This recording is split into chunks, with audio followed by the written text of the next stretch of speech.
नमस्कार दोस्तों, उत्कर्ष की ऑनलाइन क्लास में आपका स्वागत है। दोस्तों, राजस्थान जिला दर्शन में आज हम राजस्थान की राजधानी जयपुर जिले के बारे में अध्ययन करेंगे। दोस्तों, राजस्थान का एक ऐसा जिला जो सुंदरता की दृष्टि से पेरिस से तुलना की क्षमता रखता है। राजस्थान का एक ऐसा जिला जो भव्यता की दृष्टि से मॉस्को से तुलना रखता है। राजस्थान में इस नगर, सबसे पहले हम बात करें इस नगर की, तो इस नगर की स्थापना की थी सवाई जय सिंह ने सन 1727 में। और ये राजस्थान का नहीं बल्कि पूरे भारत का व्यवस्थित रूप से और क्रमबद्ध तरीके से बसने वाला प्रथम नगर था। इस नगर में एक वेधशाला है। देश में कुछ 5 वेधशालाएं थी, जिसमें से एक वेधशाला जयपुर में। इस कारण इस नगर को वेधशालाओं का नगर भी कहा जाता है। दोस्तों, इस जिले के बारे में कहा जाता है कि इस जिले में प्रत्येक इमारत आपको गुलाबी रंग की नजर आती है। लाल महल, जिसे हम हवा महल कहते हैं, लाल पत्थरों से निर्मित होने के कारण इसे लाल महल या लाल मंदिर भी कहा जाता है। वहीं यदि हम बात करें आमेर फोर्ट की, आमेर दुर्ग की, तो आमेर दुर्ग भी गुलाबी रंग का प्रतीत होता है। इसके अलावा हम यदि इस नगर की झील के बारे में देखें और उस झील में बने हुए महलों के बारे में देखें, जिन्हें जल महल कहा जाता है मानसरोवर झील के भीतर, और इसके पास में आपको नजर आ रहा होगा दोस्तों आमेर फोर्ट, जिसे आमेर दुर्ग कहा जाता है। इस दुर्ग का निर्माण पीले पत्थरों से हुआ है। ऐसा नजर आता है जैसे पीले पत्थरों का, लेकिन बाद में इस दुर्ग को भी गुलाबी रंग से रंगवाया गया। इसलिए जयपुर को कहा जाता पिंक सिटी, गुलाबी नगरी। जयपुर को कहा जाता भारत का पेरिस। जयपुर को कहा जाता है दोस्तों भारत का पेरिस। सुंदरता की दृष्टि से इसे भारत का पेरिस कहा जाता है। जयपुर को राजस्थान की दूसरी काशी कहा जाता है। अत्यधिक मंदिरों के कारण इसे जयपुर की काशी कहा जाता है। अब देखिएगा, घटना है सन 1876 की।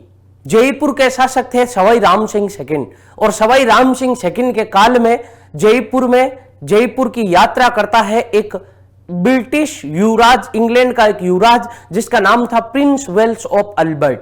प्रिंस वेल्स ऑफ अल्बर्ट ने जयपुर की यात्रा की और उसके आगमन में राम सिंह सेकंड ने इस नगर को गुलाबी रंग से रंगवाया, इसलिए इस जयपुर को कहा गया गुलाबी नगरी। तो देखिएगा, इस जयपुर के बारे में हम अध्ययन करते हैं। तो सबसे पहले इस जयपुर का जो प्राचीन नाम था, वो प्राचीन नाम क्या था और इस जयपुर की स्थापना किसने की थी? तो देखिएगा दोस्तों, जिला दर्शन में आज हमारा राजस्थान की राजधानी जयपुर जिले के बारे में हम अध्ययन करेंगे। सबसे पहले सन 1727 में, 18 नवंबर 1727 में सवाई जय सिंह ने इस नगर की स्थापना की थी। इस नगर की स्थापना की, इससे पहले इस नगर की जब स्थापना की थी, तब इस नगर का जो नाम था, यानी जयपुर का जो प्राचीन नाम है, वो प्राचीन नाम है जयनगर। इसे कहा गया सिटी ऑफ विक्ट्री, यानी जीत का नगर, भव्य नगर, इसे कहा गया जयनगर। बाद में इसी का अपभ्रंश होकर ये क्या कहलाया? जयपुर कहलाया था। तो याद रखिएगा, जयपुर का जो प्राचीन नाम है, वो प्राचीन नाम क्या है? जयनगर है। इसकी स्थापना किसने की थी? दोस्तों, इसकी स्थापना की गई थी 18 नवंबर सन 1727 में, और स्थापना जयपुर के जिस शासक ने की उसका नाम सवाई जय सिंह। जयपुर का पहला राजा जिसने सवाई की उपाधि धारण की, कछवाहा वंश का प्रथम शासक जिसने सवाई की उपाधि धारण की, और यह उपाधि औरंगजेब द्वारा प्रदत्त है। इन्होंने इसको जयपुर को बसाया था। जयपुर को बसाया उस समय इस नगर का वास्तुकार कौन था, यानी किसकी देखरेख में इस नगर की स्थापना की गई? तो जयपुर नगर का जो वास्तुकार था उसका नाम था विद्याधर भट्टाचार्य। बंगाली ब्राह्मण था विद्याधर भट्टाचार्य। सवाई जय सिंह का प्रसिद्ध शिल्पी था, और इसी की देखरेख में इस नगर की स्थापना की गई। इस नगर के बारे में कहा जाता है यह नगर 9 चौकड़ियों के बीच बसा है। यह नगर मुख्य 18 सड़कों को आधार मानकर बसा है। यह नगर 90 डिग्री कोण, यानी 90 डिग्री कोण पर बसा है। यह नगर राजस्थान का प्रथम नगर है जो व्यवस्थित रूप से बसा है। इस नगर की सड़कें जो है वो सड़कें समकोण पर काटती है, इसलिए इस नगर की सुंदरता के बारे में या सुंदरता से प्रेरित होकर इस नगर की तुलना की जाती है पेरिस से, और यह नगर कहलाता भारत का पेरिस। देखिएगा, जयपुर के जो उपनाम है वो उपनाम कौन, क्या क्या उपनाम है? इसको कहा जाता है भारत का पेरिस। जयपुर को कहा जाता है भारत का पेरिस। याद रखिएगा, भारत का पेरिस जयपुर को कहा जाता है, पूर्व का पेरिस भारत को कहा जाता है, और पूर्व का वेनिस उदयपुर को कहा जाता है। इस नगर को कहा जाता है पिंक सिटी, यानी गुलाबी नगरी। गुलाबी नगरी, या इसे हम यूं कह सकते हैं, इस नगर को कहा जाता है पिंक सिटी। लेकिन दोस्तों यहां पर एक प्रश्न आपसे यह पूछा जा सकता है कि जयपुर के लिए सर्वप्रथम पिंक सिटी शब्द का प्रयोग किसने किया था? जयपुर के लिए सर्वप्रथम पिंक सिटी शब्द का प्रयोग स्टेनली रीड के द्वारा किया गया। तो पिंक सिटी शब्द का प्रयोग किसके लिए? जयपुर के लिए। पिंक सिटी शब्द का प्रयोग, पिंक सिटी शब्द का प्रयोग जयपुर के लिए, जयपुर के लिए सर्वप्रथम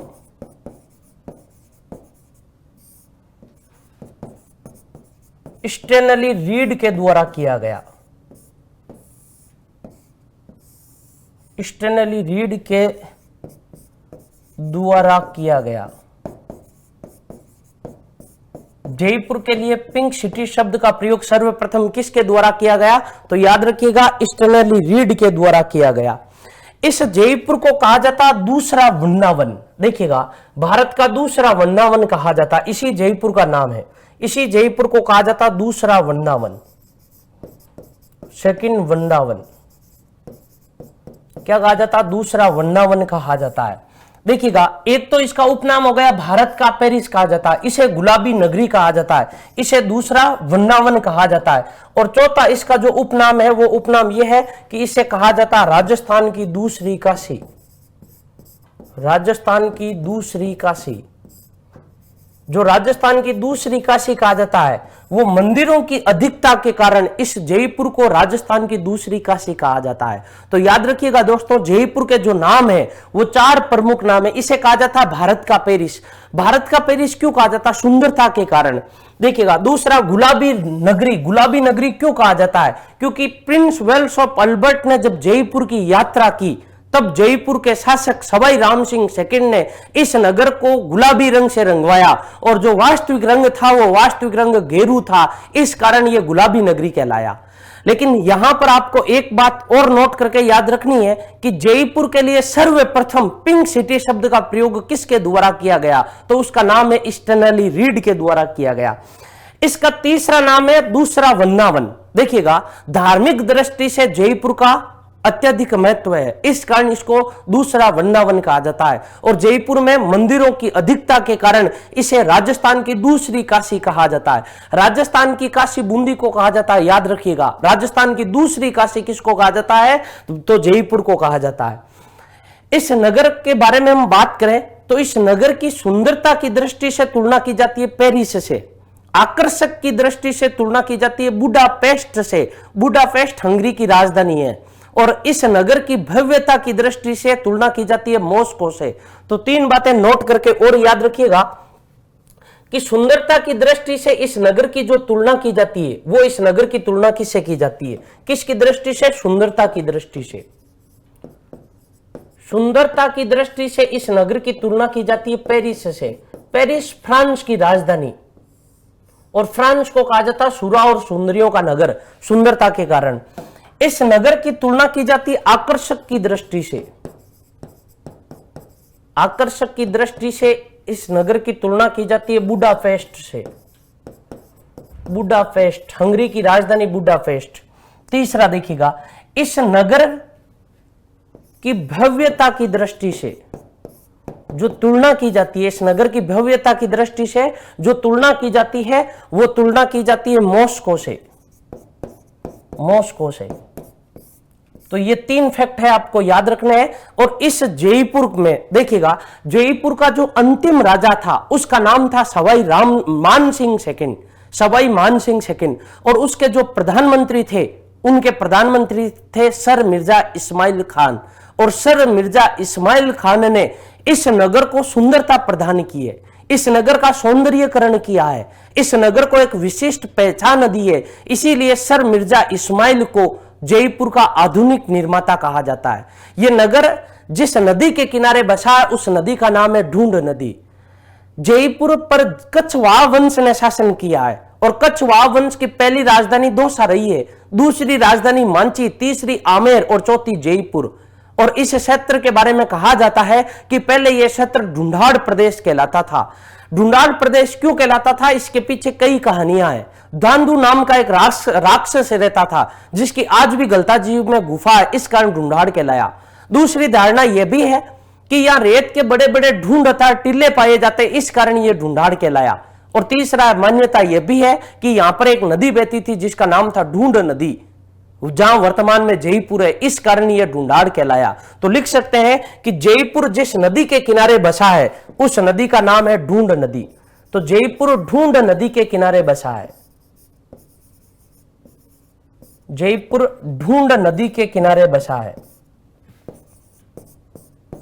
ढूंढ नदी के किनारे बसा है। जयपुर किस नदी के किनारे बसा है, तो जयपुर ढूंढ नदी के किनारे बसा है। इस जयपुर का जो आधुनिक निर्माता है, हम आधुनिक निर्माता किसको कहते हैं, जयपुर का जो आधुनिक निर्माता है वो आधुनिक निर्माता हम कहते हैं सर मिर्जा इस्माइल को, सर मिर्जा इस्माइल खान को। जयपुर के कौन से निर्माता, आधुनिक निर्माता। सर की उपाधि अंग्रेजों द्वारा दी गई, सर मिर्जा इस्माइल खान। यह जयपुर के अंतिम शासक सवाई मानसिंह सेकंड के प्रधानमंत्री हुआ करते थे। आधुनिक निर्माता कहने का कारण जयपुर का आधुनिक निर्माता इसलिए कहा जाता है, इस नगर को सुंदरता प्रदान की, इस नगर का सौंदर्यीकरण किया। इस नगर की एक नए सौंदर्यीकरण में जो भूमिका निभाई वो इन्होंने भूमिका निभाई थी, इस कारण इनको क्या कहा जाता है, जयपुर का आधुनिक निर्माता कहा जाता है। अब देखिएगा, जब जयपुर नगर बसा था तब कैसे बसा था, बसाया किसने था, वास्तुकार कौन था, इन तीनों के बारे में मैंने अध्ययन किया। बसा कब, 18 नवंबर 1727 में विद्याधर भट्टाचार्य के नेतृत्व में और सवाई जयसिंह ने इसे बसाया था। लेकिन इससे पहले देखिएगा, जब जयपुर नगर बसा था तब जयपुर नगर बसने से पहले इस जयपुर नगर के बीचों बीच इस प्रकार का एक महल बनवाया गया था। इस महल की स्थापना हुई थी सन 1725 में। इस महल की स्थापना कब हुई, सन 1725 में। और इस महल का नाम रखा गया जय निवास महल, जय निवास महल। इस महल का नाम क्या था, जय निवास महल था। और ये जो महल है, ये महल बसाया किसने था, ये महल सवाई जय सिंह ने, यानी सवाई जय सिंह ने आमेर से दूर अपने निवास स्थल के लिए इस महल का निर्माण करवाया सन 1725 में। और इसका नाम क्या पड़ा, जय निवास महल पड़ा। लेकिन कालांतर में इसी नगर के चारों ओर, देखिएगा, कालांतर में इसी नगर के चारों ओर सवाई जय सिंह ने, देखिएगा, इसी नगर के चारों ओर सवाई जय सिंह ने 9 वर्गों में, कितने वर्गों में, याद रखिएगा, 9 वर्गों में, 9 चौकड़ियों में और 90 डिग्री कोण के सिद्धांत पर एक नगर की स्थापना की। और उस नगर का नाम रखा द सिटी ऑफ विक्ट्री, यानी जय नगर। देखिएगा, ये जो जयपुर नगर है, इस जयपुर नगर में जो प्रधान सड़कें हैं, वो प्रधान सड़कें कितनी है, 9 प्रधान सड़कें हैं। देखिएगा, इस जयपुर नगर में आपको जो सड़कें नजर आएगी वो कुल कितनी सड़कें नजर आएगी, 9 सड़कें नजर आएगी। इस प्रकार से 9 सड़कें।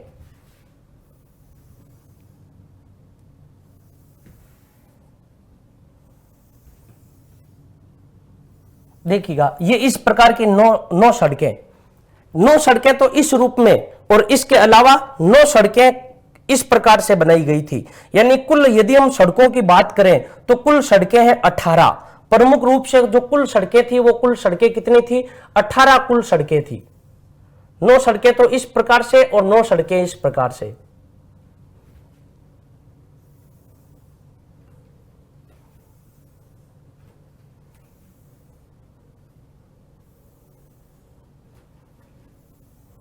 देखिएगा इस प्रकार से बसा, यानी 9 चौकड़ियों के रूप में, 9 वर्गों के रूप में और 90 डिग्री कोण के सिद्धांत पर बसा। तो यहां से दोस्तों देखिएगा, हम यदि निष्कर्ष निकालना चाहें तो यहां से निष्कर्ष हम ये निकाल सकते हैं को जो जयपुर नगर है वो जयपुर नगर किस प्रकार से बसा है। तो जयपुर नगर इस प्रकार से बसा है कि जो कुल चौकड़ियां थी 9 वर्गों में, कितने वर्गों में? 9 वर्गों में। इसके अलावा 9 चौकड़ियां यानी स्क्वायर, 9 चौकड़ियां, 9 चौकड़ियां, 18 प्रधान सड़कें, 18 प्रधान सड़कें, 90 डिग्री के कोण पर, 90 डिग्री कोण के सिद्धांत पर, 90 डिग्री के कोण के सिद्धांत पर। इस नगर की जो प्रत्येक सड़क है, देखिएगा इस नगर की जो प्रत्येक सड़क है वो प्रत्येक सड़क समकोण पर काटती है, प्रत्येक सड़क समकोण पर काटती है। इस नगर की प्रत्येक सड़क समकोण पर काटती है। इस नगर की जो प्रत्येक सड़क है वो प्रत्येक सड़क किस पर काटती है? समकोण पर काटती है, ये याद रखिएगा। और जिस सिद्धांत पर आधारित ये नगर है, जिस सिद्धांत पर बसा है 90 डिग्री कोण के सिद्धांत पर, प्रधान जो कुल सड़कें हैं वो प्रधान सड़कें हैं 18, 9 चौकड़ियां हैं और 9 वर्ग है।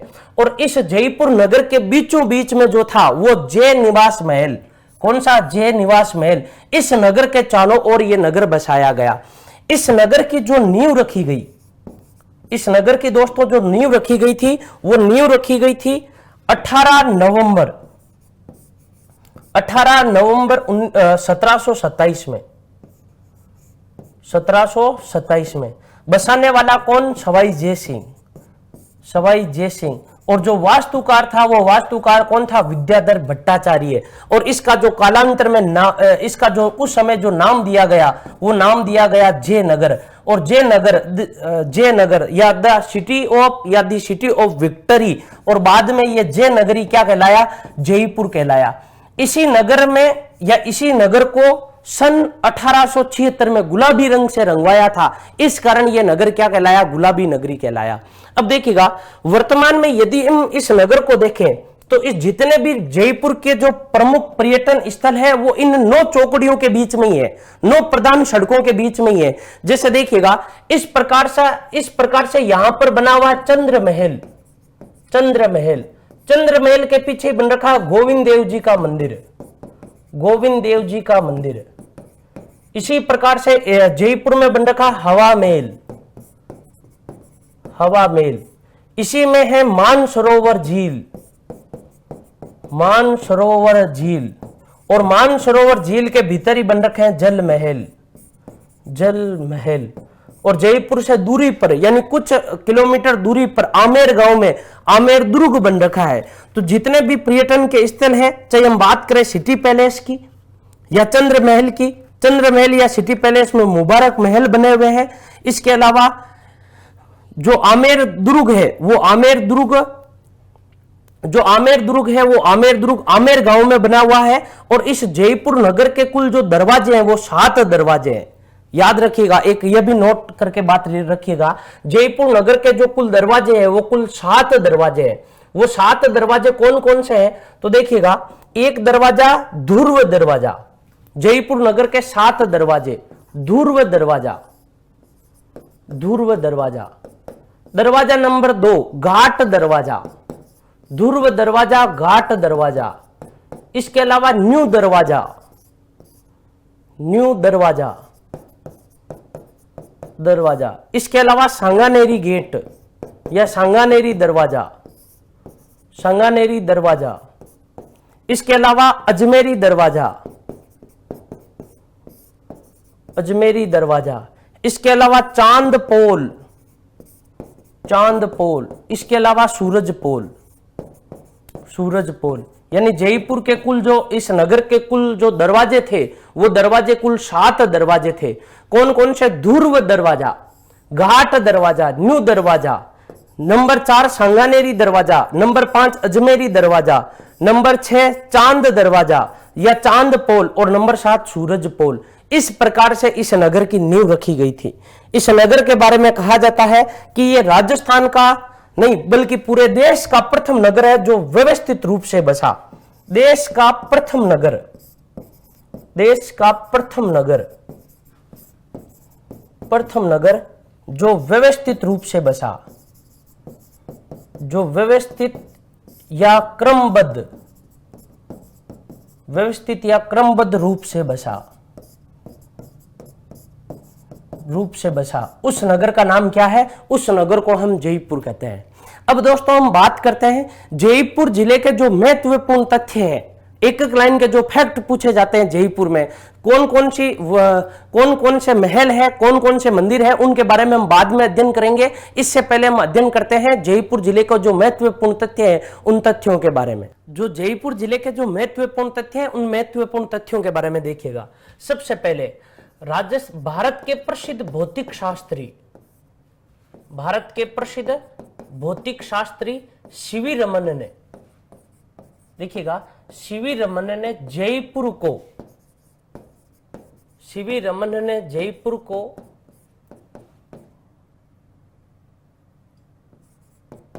आइलैंड ऑफ ग्लोरी या ग्लोरी की संज्ञा दी। गलेरी की संज्ञा दी। देखिएगा, जयपुर को वैभव का नगर, आइलैंड ऑफ ग्लेरी यानी किसका नगर? वैभव का नगर। जयपुर को वैभव का नगर कहा किसने? वैभव का नगर किसने कहा है? सीवी रमन ने कहा है। जयपुर के बारे में याद रखिएगा, राजस्थान के नहीं बल्कि पूरे भारत के प्रसिद्ध जो भौतिक शास्त्री थे उनका नाम था doctor CV Raman. Doctor CV Raman ने इस जयपुर को आइसलैंड ऑफ ग्लेरी यानी वैभव का नगर या वैभव का द्वीप की संज्ञा दी थी। दूसरा देखिएगा, जयपुर में प्रतिवर्ष जो हेडे की परिक्रमा की जाती है यानी 6 कोसी परिक्रमा होती है, जो पुराने घाट से आरंभ होकर गोपाल जी के रास्ते से होते हुए गोपाल जी के मंदिर में विसर्जित की जाती है। तो आपसे पूछी जा सकती है, राजस्थान में जो हेडे की परिक्रमा आयोजित होती है वो हेडे की परिक्रमा कहां पर है? जयपुर में। परिक्रमा, हेडे की परिक्रमा, या इसे कहा जाता 6 कोसी परिक्रमा। 6 कोसी परिक्रमा, हेडे की परिक्रमा या 6 कोसी परिक्रमा किस शहर में की जाती है? तो जयपुर में की जाती है। जयपुर में किसकी परंपरा है? किसकी परिक्रमा है? हेडे की परिक्रमा, या इसे कहा जाता है 6 कोसी परिक्रमा। राजस्थान के किस नगर की जाती है? तो याद रखिएगा दोस्तों, जयपुर की जाती है। इस जयपुर के बारे में कहा जाता है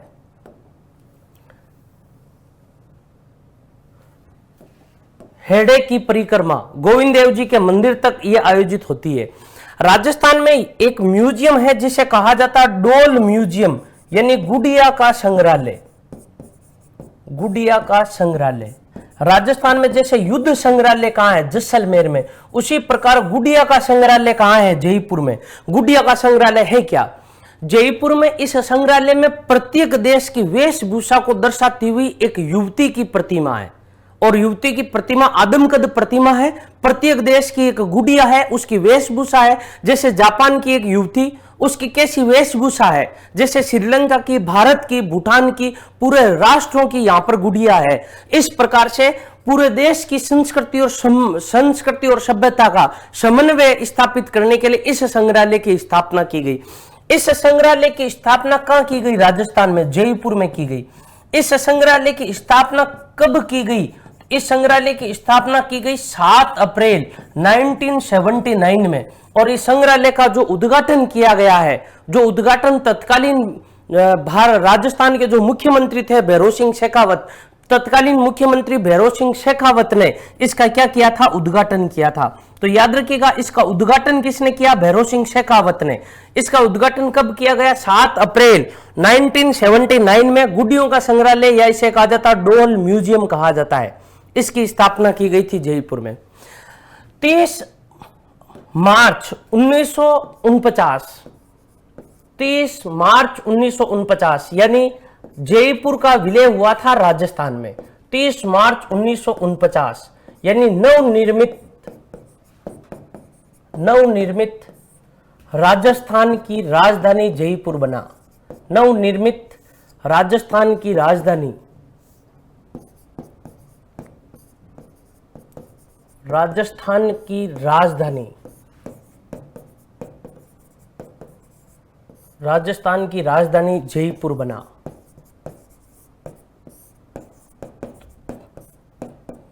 तो याद रखिएगा, राजस्थान की जो राजधानी है वो राजस्थान की राजधानी क्या बना? जयपुर। कब? 30 मार्च 1949 में राजस्थान की राजधानी जयपुर को बनाया गया। किस समिति के सिफारिश पर? पी सत्यनारायण राव समिति की सिफारिश पर। किस आधार पर? पेयजल की सुविधा के आधार पर। याद रखिएगा, पेयजल की सुविधा के आधार पर, पेयजल की सुविधा के आधार पर, पेयजल की सुविधा के आधार पर पी सत्यनारायण राव समिति, पी सत्यनारायण राव समिति की सिफारिश पर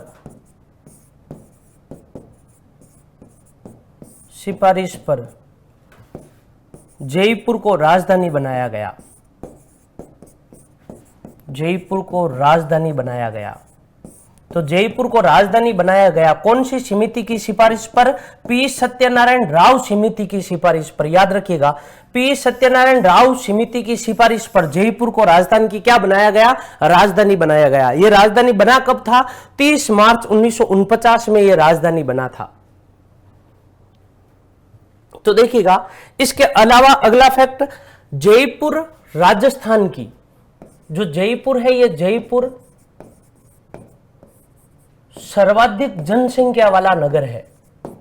जयपुर सर्वाधिक जनसंख्या वाला नगर है। सर्वाधिक जनसंख्या वाला नगर। राजस्थान का ऐसा कौन सा नगर है जहां सर्वाधिक जनसंख्या है? सर्वाधिक जनसंख्या वाला नगर जो नगर है वो नगर कौन सा है? जयपुर है। साथ में यदि आपसे पूछे सर्वाधिक जनसंख्या और घनत्व, सर्वाधिक जनसंख्या व जनसंख्या घनत्व, सर्वाधिक जनसंख्या व जनसंख्या घनत्व वाला जिला, घनत्व वाला जिला जयपुर है। सर्वाधिक किस जिले की जनसंख्या सर्वाधिक है? तो राजस्थान में सर्वाधिक जनसंख्या की दृष्टि से सबसे बड़ा जो जिला है वो जिला जयपुर जिला है। सर्वाधिक जनसंख्या घनत्व की दृष्टि से जो सबसे बड़ा जिला है वो जयपुर जिला है। जनसंख्या की दृष्टि से जो सर्वाधिक बड़ा नगर है वो नगर भी कौन सा है? जयपुर है। इस जयपुर के बारे में जो राजस्थान में जो रेलवे है, जैसे भारत में जो रेलवे है, उस रेलवे में उत्तर पश्चिम रेलवे का जो मुख्यालय है वो जयपुर राज्य है। तो देखिएगा, जो जयपुर है वो जयपुर राज्य में यानी राजस्थान में उत्तर पश्चिम रेलवे का मुख्यालय है। रेलवे का मुख्यालय है। तो जयपुर राजस्थान में याद रखिएगा कौन से रेलवे का? उत्तर पश्चिम रेलवे का मुख्यालय है। उत्तर पश्चिम रेलवे का जो मुख्यालय है वो मुख्यालय क्या है? जयपुर है। और जयपुर जो जंतुवालय है वो राजस्थान का सबसे प्राचीन जंतुवालय है, यह भी याद रखिएगा।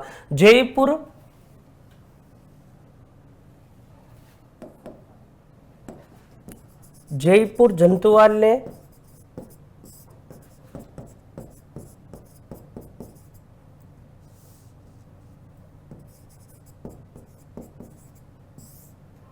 जो जयपुर जंतुवालय है ये राजस्थान का, देखिएगा, राजस्थान का सबसे प्राचीन है। राजस्थान का सबसे प्राचीन है। साथ में इस जंतुवालय के बारे में यह भी कहा जाता है कि यह देश का प्रथम जंतुवालय है जहां घड़ियाल प्रजनन में सफलता प्राप्त हुई है। जो जयपुर, इसके बारे में कहा जाता है देश का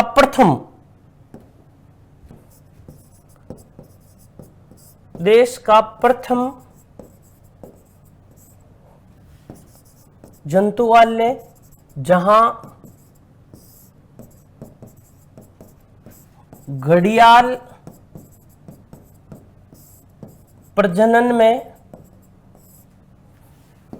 प्रजनन में सफलता प्राप्त हुई है। सफलता प्राप्त हुई है, ऐसा जो है वो कौन सा जंतुवालय है? जयपुर जंतुवालय। इसके अलावा जयपुर चिड़ियाघर, ये राजस्थान का सबसे प्राचीन चिड़ियाघर है। जयपुर जो चिड़ियाघर है वो जयपुर चिड़ियाघर राजस्थान का या राज्य का सबसे प्राचीन चिड़ियाघर है। सबसे प्राचीन चिड़ियाघर है राजस्थान का। जो सबसे प्राचीन चिड़ियाघर है वो सबसे प्राचीन चिड़ियाघर कौन सा है? जयपुर चिड़ियाघर, राजस्थान का सबसे प्राचीन चिड़ियाघर। जयपुर को अत्यधिक मंदिरों के कारण दूसरी काशी कहा जाता है, लेकिन धार्मिक दृष्टि से जयपुर का जो प्रमुख तीर्थ स्थल है गलता जी, इसे जयपुर की काशी कहा जाता है।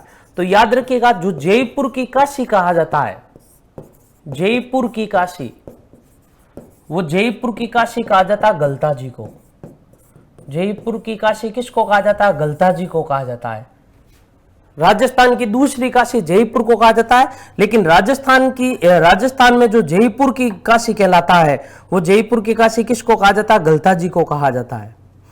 तो ये महत्वपूर्ण तथ्य थे किस जिले से संबंधित? जयपुर जिले से संबंधित। अब हम पढ़ते हैं जयपुर जिले से संबंधित जो महत्वपूर्ण प्रमुख मंदिर है, उन प्रमुख मंदिरों के बारे में हम अध्ययन करते हैं। तो देखिएगा, जयपुर में जो प्रमुख मंदिर है उन मंदिरों में कौन कौन से मंदिर है? तो देखिएगा, सबसे पहले हम पढ़ते हैं गलता जी के बारे में। किसके बारे में? गलता जी के बारे में।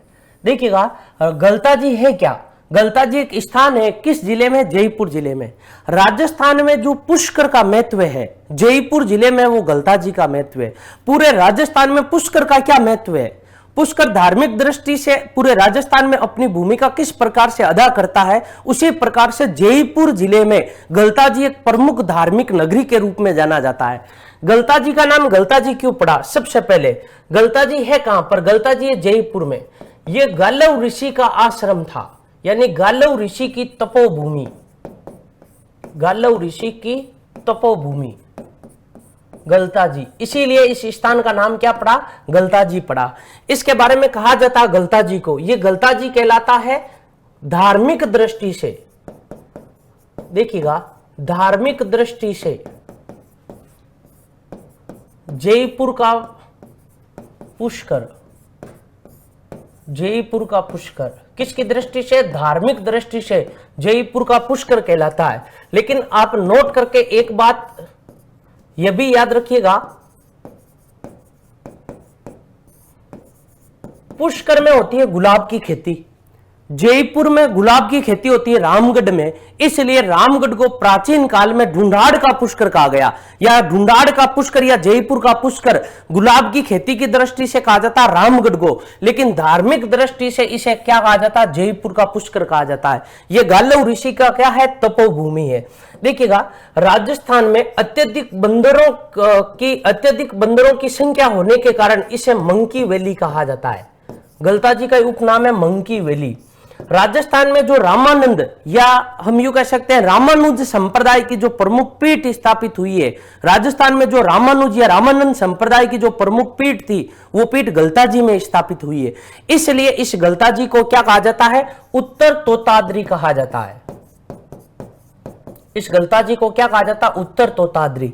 उत्तर तोताद्री क्यों कहा जाता? कारण यह है कि रामानुज या रामानंद संप्रदाय की जो पूरे भारत में प्रमुख पीठ स्थापित हुई है वो तो दक्षिण भारत में, लेकिन राजस्थान में जो प्रमुख पीठ स्थापित हुई है वो गलता जी में हुई है, इसलिए इसको क्या कहा जाता? उत्तर तोताद्री कहा जाता। यहां जब गलता जी में रामानुज संप्रदाय की प्रमुख पीठ स्थापित हुई थी, उस समय यहां के जो शासक थे, यानी उस समय जयपुर नहीं था, आमेर था, और कछवा वंश के जो शासकों की जो राजधानी थी, वो राजधानी कहां थी? आमेर थी। और आमेर के जो शासक थे, वो आमेर के शासक थे पृथ्वीराज कछवा। पृथ्वीराज कछवा के काल में इस गलता जी में नाथ संप्रदाय का प्रभुत्व था। किस संप्रदाय का? नाथ संप्रदाय का प्रभुत्व था। और नाथ संप्रदाय के जो यहाँ के जो प्रमुख संत थे उनका नाम था चतुरनाथ। उनका नाम क्या था? चतुरनाथ। लेकिन यहां पर रामानुज या रामानंद संप्रदाय का एक प्रमुख व्यक्ति आता है जिसका नाम है कृष्णदास पिहरी। कृष्णदास पिहरी, केवल और केवल दूध पीने के कारण इसको पहरी की उपाधि दी गई। ये जिस संप्रदाय के थे उस संप्रदाय का नाम था रामानंद संप्रदाय। रामानंद संप्रदाय। दक्षिण भारत में इसी रामानंद संप्रदाय को क्या कहा गया? रामानुज संप्रदाय कहा गया। कहा ऐसा जाता है कि चतुरनाथ जो नाथ संप्रदाय के संत थे, कृष्णदास पिहरी जो रामानंद संप्रदाय के प्रमुख संत थे, इन दोनों के मध्य शास्त्रार्थ हुआ था गलताजी में प्रमुख पीठ को लेकर। और इस शास्त्रार्थ की जो अध्यक्षता की थी वो आमेर के शासक पृथ्वीराज कछवाहा ने की थी। अंत में कृष्णदास पिहरी की विजय हुई और गलताजी में रामानुज संप्रदाय की प्रमुख पीठ स्थापित हुई। तो गलताजी में कौन से संप्रदाय की? दक्षिण भारत, उत्तर भारत में इसे रामानंद कहा गया और दक्षिण भारत में इसे क्या कहा गया? रामानुज कहा गया। इस संप्रदाय की जो राजस्थान में जो प्रमुख पीठ है संप्रदाय की, राजस्थान में प्रमुख पीठ जो है वो कहां पर है? गलताजी में है। गलताजी में। और प्रमुख पीठ की स्थापना जिसके द्वारा की गई उसका नाम क्या है? कृष्णदास पिहरी। यानी यहां पर रामानुज या रामानंद संप्रदाय की जो प्रमुख पीठ की स्थापना की है वो प्रमुख पीठ की स्थापना कृष्णदास पिहरी के द्वारा की गई है। गलताजी में प्रतिवर्ष जो मेला भरता है वो मार्गशीर्ष कृष्ण प्रतिपदा के दिन आयोजित होता है। यहां धार्मिक दृष्टि से काफी महत्व है और यहां पर जो प्रतिवर्ष मेला भरता है, गलताजी में जो प्रतिवर्ष मेला भरता है, प्रमुख मेला, वर्ष में एक बार प्रमुख मेला, और प्रमुख मेला आयोजित होता है मार्गशीर्ष कृष्ण प्रतिपदा को ये यहां पर प्रमुख मेला भरता है। तो गलताजी के बारे में देखिएगा, गलताजी का नाम गलताजी इसलिए पड़ा क्योंकि गलताजी के बारे में कहा जाता है ये गालव ऋषि की तपोभूमि थी। यहां पर एक ऋषि है जिनका नाम है गालव ऋषि, और गालव ऋषि की तपोभूमि होने के कारण गलताजी कहलाया। धार्मिक दृष्टि से इसे जयपुर का पुष्कर कहा जाता है क्योंकि राजस्थान में जो पुष्कर का महत्व है, जयपुर में वो महत्व किसका है? गलताजी का महत्व है। गलताजी के दो नाम, एक कहा जाता है मंकी वैली यानी बंदरों की घाटी। बंदर यहाँ पर सर्वाधिक संख्या में पाए जाते हैं, इस कारण इसे मंकी वैली कहा जाता है। और रामानुज या रामानंद संप्रदाय की जो प्रमुख पीठ है वो जयपुर में स्थापित हुई, इस कारण इसे उत्तर तोताद्री कहा गया। पृथ्वीराज कछवाहा के काल में दो संतों के मध्य शास्त्रार्थ हुआ जिसकी अध्यक्षता पृथ्वीराज कछवाहा ने की और अंत में जो विजय हुई वो कृष्णदास पिहरी को हुई। कहा ऐसा भी जाता है कि कृष्णदास पिहरी ने अपनी भक्ति से पृथ्वीराज कछवाहा को भगवान कृष्ण के दर्शन करवा दिए थे और इससे प्रसन्न होकर, इससे खुश होकर, इससे प्रेरित होकर पृथ्वीराज कछवाहा और इसकी पत्नी बालाबाई ने रामानुज या रामानंद संप्रदाय से दीक्षा ली और इस संप्रदाय के अनुयायी बने थे। और यहां पर रामानुज या रामानंद संप्रदाय की प्रमुख पीठ बनी जो कृष्णदास पिहरी द्वारा स्थापित की गई। प्रतिवर्ष यहां पर जो मेला भरता है वो मेला भरता मार्गशीर्ष कृष्ण प्रतिपदा को, यानी मार्गशीर्ष की प्रथम तिथि को यहां पर गलताजी में मेला आयोजित होता है। इसके अलावा देखिएगा गलताजी में इसके अलावा जो प्रमुख मंदिर है, प्रमुख मंदिर जयपुर में जैसे तीर्थों की जो नानी है वो कहलाती है देवयानी। देवयानी सांबर जयपुर में। जयपुर का भी एक तीर्थ स्थल है, पौराणिक तीर्थ स्थल जिसका नाम है देवयानी। तीर्थ स्थल है जिसका नाम क्या है? देवयानी। देवयानी है कहां पर? सांबर में, सांबर जयपुर में, सांबर जयपुर में।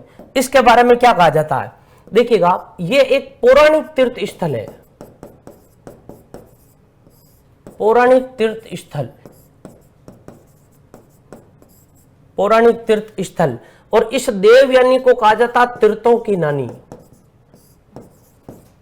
तीर्थों की नानी कहा जाता है। देवयानी को क्या कहा जाता है? तीर्थों की नानी कहा जाता है। यहीं पर दोस्तों एक बार आप कंसेप्ट क्लियर कर लीजिए कि किस स्थान को या किसको क्या कहा जाता है। सबसे पहले देखिएगा, यदि आपसे पूछे तीर्थों का मामा किसे कहा जाता है, देखिएगा तीर्थों का मामा, तीर्थों का मामा, एक ही नाम है, इसी को कहा जाता तीर्थराज। तीर्थराज, इसी को कहा जाता कोंकण तीर्थ। कोंकण तीर्थ। ये जो तीनों नाम है, ये तीनों नाम है पुष्कर के। देखिएगा, ये तीनों किस, तीर्थों का मामा, तीर्थराज या कोंकण तीर्थ, किसको कहा जाता है? पुष्कर को कहा जाता है। जबकि तीर्थों का भांजा, तीर्थों का भांजा, जो तीर्थों का भांजा कहा जाता है, वो तीर्थों का भांजा कहा जाता है मचकुंड को। मचकुंड, और मचकुंड कहाँ है? धौलपुर में। मचकुंड कहाँ है? धौलपुर में। और जबकि तीर्थों का जो भांजा कहा जाता है वो मचकुंड धौलपुर को, और जबकि तीर्थों का जो मामा या तीर्थराज या कोंकण तीर्थ जो कहलाता है वो क्या कहलाता है? पुष्कर कहलाता है। और देवयानी को क्या कहा जाता है? देवयानी को कहा जाता है तीर्थों की नानी। देवयानी को क्या कहा जाता है? तीर्थों की नानी। और देवयानी है कहां पर? तो याद रखिएगा, देवयानी है सांबर जयपुर में। देखिएगा, जो अगला मंदिर है वो अगला मंदिर कौन सा है? जयपुर में एक मंदिर बना हुआ है जिसे हम कहते हैं गणेश मंदिर। कौन सा मंदिर कहते हैं? गणेश मंदिर। ये गणेश मंदिर बना हुआ है कहां पर? ये गणेश मंदिर बना हुआ मोती डूंगरी पर। याद रखिएगा, यदि आपसे पूछे मोती डूंगरी कहां पर है, मोती डूंगरी है जयपुर में। कई बार ऐसा भी मिलता है कि मोती डूंगरी के गणेश जी कहां पर है? मोती डूंगरी के गणेश जी है जयपुर में। ये मंदिर जो बना हुआ है, इस मंदिर में प्रतिवर्ष जो मेला भरता है, प्रतिवर्ष जो मेला भरता है, वो मेला भरता है गणेश चतुर्थी को। कब भरता है? गणेश चतुर्थी को। और जो गणेश चतुर्थी मनाई जाती है वो कब? भाद्रपद शुक्ल चतुर्थी को। भाद्रपद शुक्ल चतुर्थी को प्रतिवर्ष क्या बनाई जाती है? गणेश चतुर्थी मनाई जाती है। ये किसका मंदिर है? याद रखिएगा, ये जो मंदिर बन रखा गणेश मंदिर कहां पर है? मोती डूंगरी। और मोती डूंगरी कहां पर है? जयपुर में है। तो दोस्तों, ये हमने कुछ आज महत्वपूर्ण तथ्य और थोड़े बहुत मंदिर पढ़े हैं। ये जयपुर जिले का भाग प्रथम है। कल हम इससे जो नेक्स्ट क्लास होगी उसमें जयपुर जिले का भाग 2 पढ़ेंगे। दोस्तों, आप इस वीडियो को अधिक से अधिक लाइक कीजिएगा, अधिक से अधिक शेयर कीजिएगा और उत्कर्ष के प्रति आप अपना प्रेम बनाकर रखिएगा। नमस्कार। Click on the subscribe button to subscribe to our channel. Press the bell icon on the YouTube app and never miss another update. Download eUtkarsh app from Google Play Store. eUtkarsh app is one-stop solution for your competitive exam preparation with lots of unique and amazing features like create your own custom test, add YouTube videos in app library, add web reference link for quick revision, make your own custom flashcards. For each chapter, you can give online test and analyze your performance. So download eUtkarsh app now.